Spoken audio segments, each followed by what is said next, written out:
शर्मिली बेटी ये देख, इधर मैं क्या लेकर आया हूँ। ये देख, अरे देख क्या हो रहा है इस देश में। सिद्धांत का रिश्तेदार बनने से पहले ही ये हाल है, और अगर बन गया तो क्या होगा? लाखों में खेलूंगा, करोड़ों में रहूंगा। क्या हुआ? गुड़िया उदास है? मुझे नहीं लगता कि अब मेरी शादी हो पाएगी चाचा जी। अरे यार, तो ऐसी भयानक बातें मत कर, मेरा दिल बैठ जाएगा नहीं तो। देवा का भाई करण खून के इल्जाम में पकड़ा गया है। उसे फांसी भी हो सकती है। खून?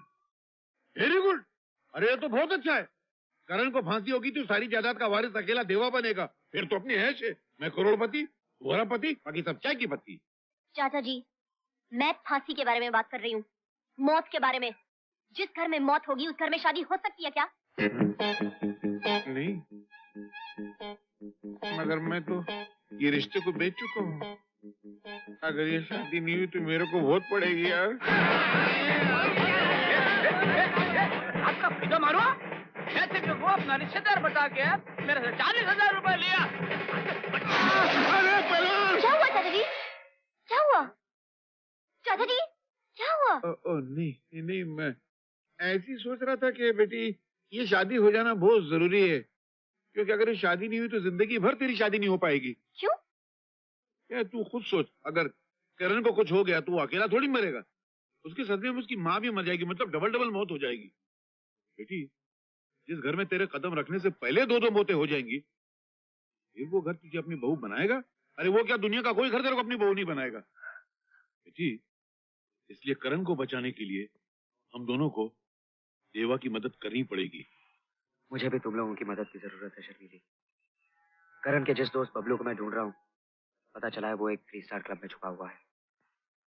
चूहे को फंसाने के लिए जिस तरह पिंजरे में पनीर का टुकड़ा लगाना पड़ता है, उसी तरह इस हरामजादे को बाहर निकालने के लिए हमें भी कुछ खेल तमाशा करना पड़ेगा।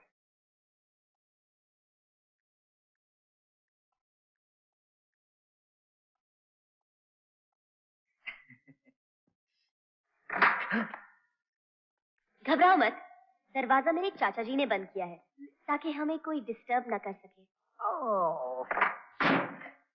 तुम मुझे यहाँ पर क्यों लाया गया है? अमृता के खून के बारे में क्या जानता है? क्या जानता हूँ? वही जो तुम जानते हो। पुलिस जानती है, सारी दुनिया जानती है कि उसका खून करण ने ही किया है। करण ने खून किया है? हाँ।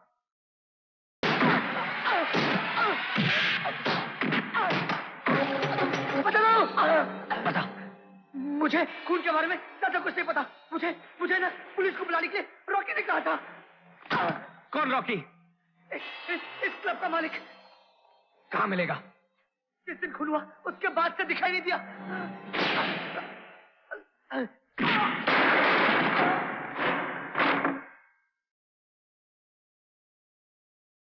यस। रॉकी कहाँ है? आप उसका फ्रेंड है? क्या आपका साथ भी कोई लफड़ा किया वो? नहीं, मैं उसका दोस्त हूँ। अरे तो तुम लोग समझाता काहे को नहीं उसको? काहे को उल्टा सीधा धंधा करता है वो, हैं? जो घर से छुप छुप के बाहर रहना पड़ता है उसको। अपना लफड़ा में मेरा टांग तो लिया, क्या अपना लफड़ा में मेरा जान भी लेगा क्या? मिलेगा तो बोलना। मम्मा हॉस्पिटल में बहुत सीरियस है, आखिरी बार मिलने का उसको, तो आके मिल लेने का क्या?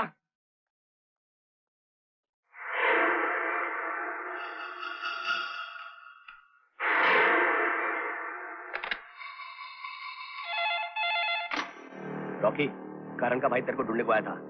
तू अंडरग्राउंड ही रहना। तू फिक्र मत कर, वो तो क्या, मैं उसके बाप के हाथ में भी नहीं आऊंगा।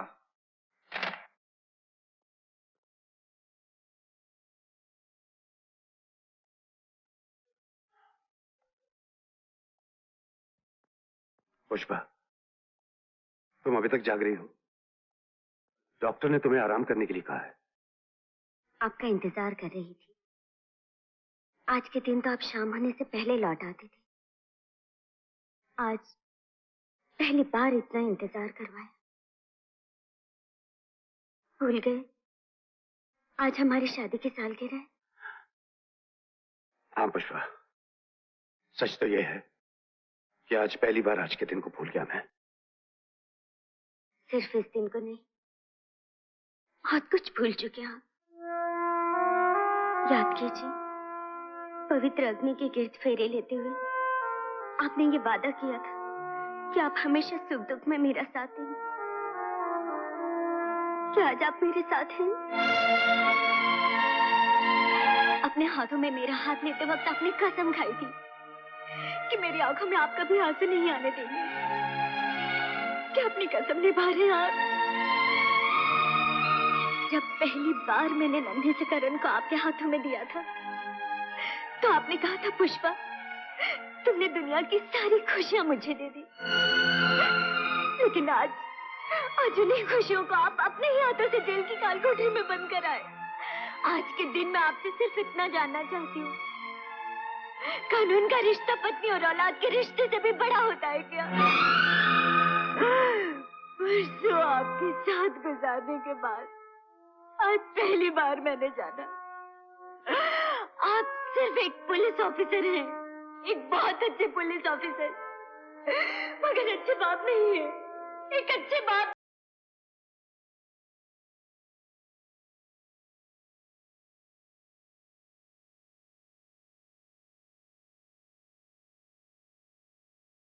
Rubanjavano vidade kojagamaya jagniyowa manavaso. मैं सिद्धांत शेखावत शपथ लेता हूं कि मैं अपने देश के संविधान के प्रति वफादार रहूंगा। जानता है, बरसों साथ गुजारने के बाद आज पहली बार तेरी मां ने ये जाना है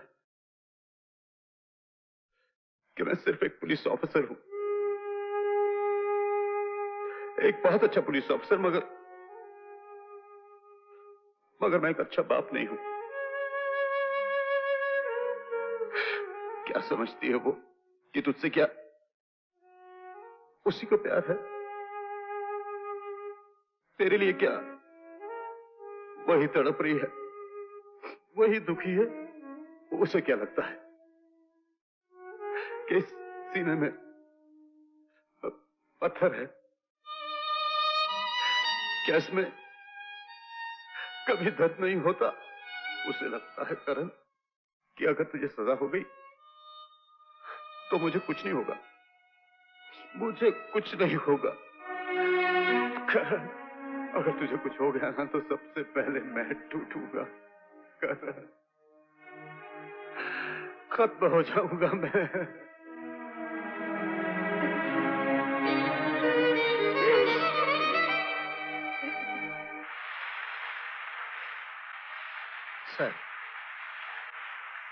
सर 17 तारीख को बाबा के केस की आखिरी सुनवाई है।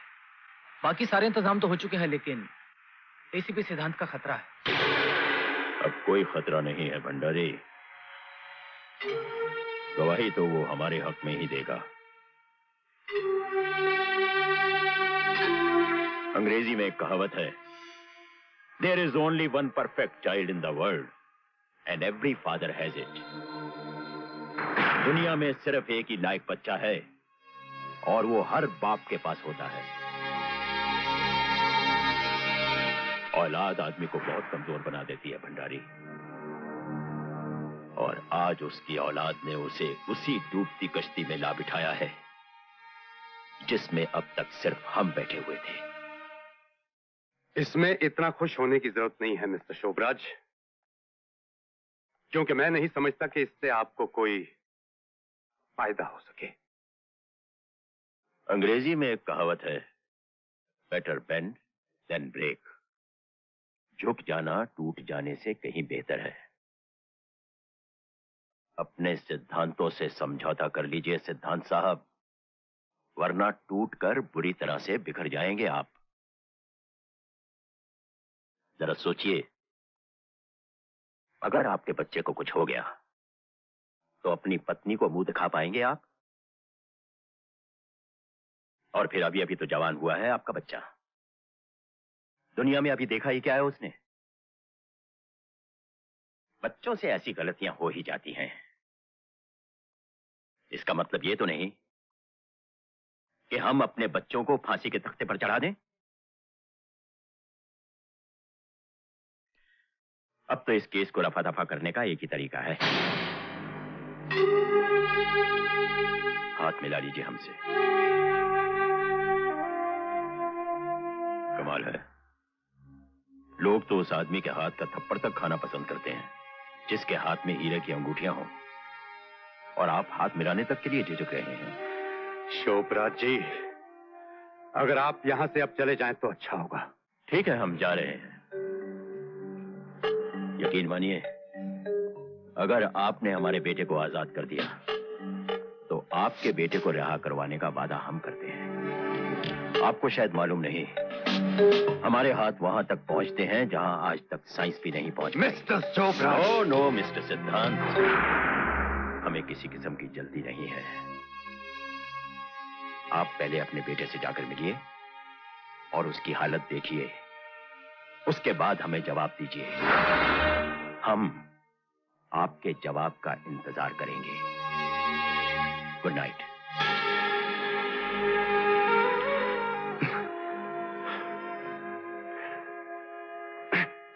मिलॉर्ड, इस केस का एक और अहम गवाह, उस दुकान का मालिक, अदालत को एक बार फिर अपना बयान देना चाहता है। इजाजत है। योर ऑनर, बेला का बलात्कार और खून निरंजन ने किया है। ये बयान पुलिस ने मुझसे जबरदस्ती दिलवाया था। सच तो यह है योर ऑनर कि इस मुल्जिम को कभी मैंने अपनी दुकान के आसपास भी नहीं देखा। जज साहब, हम जानते हैं कि खून करना कितना बड़ा जुर्म है और हमें उसकी कितनी बड़ी सजा मिल सकती है, मगर सच तो यह है जज साहब, उस लड़की का बलात्कार और खून निरंजन ने नहीं, हमने किया है जज साहब। निरंजन वहां मौजूद ही नहीं था जज साहब। माय लॉर्ड, मैं पहले दिन से जानता था कि गवाहों को खरीद लिया जाएगा, सच को झूठ में बदल दिया जाएगा, इसलिए कि मिस्टर शोभराज के ताल्लुकात शहर की बड़ी बड़ी हस्तियों के साथ हैं।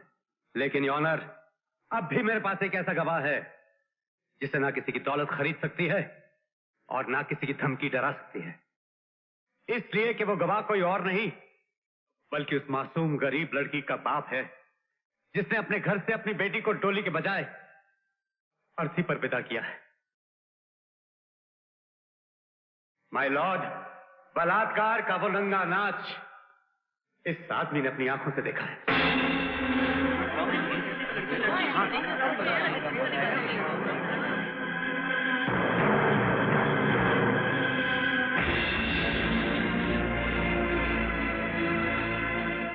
शर्मा जी, 13 दिसंबर को दोपहर 12 बजे आप कहाँ थे?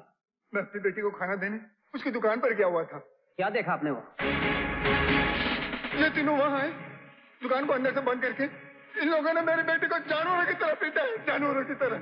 दस साहब, मैंने इन्हें रोकने की बहुत कोशिश की मगर इन लोगों पर भूत सवार था, भूत सवार था। दस साहब, किसी ने मेरी बच्ची का बलात्कार किया है। ये खूनी है दस साहब, मेरी बेटी का कातिल है, इसे फांसी दे दीजिए। बकवास कर रही है, मैंने कुछ नहीं किया। मैं कुछ नहीं किया? मेरी बेटी का खून नहीं किया तूने? झूठ बोल रहा है बुड्ढा। झूठ बोल रहा हूँ? मैं झूठ बोल रहा हूँ? मेरी आंखों के सामने तूने मेरी बेटी को मारा। दुकान के अंदर तो मैं सब देख रहा था। तू दुकान के अंदर नहीं था, कोई नहीं था दुकान के अंदर। जब तुम दुकान में नहीं थे तो तुम्हें यह कैसे पता चला कि ये दुकान में थे या नहीं?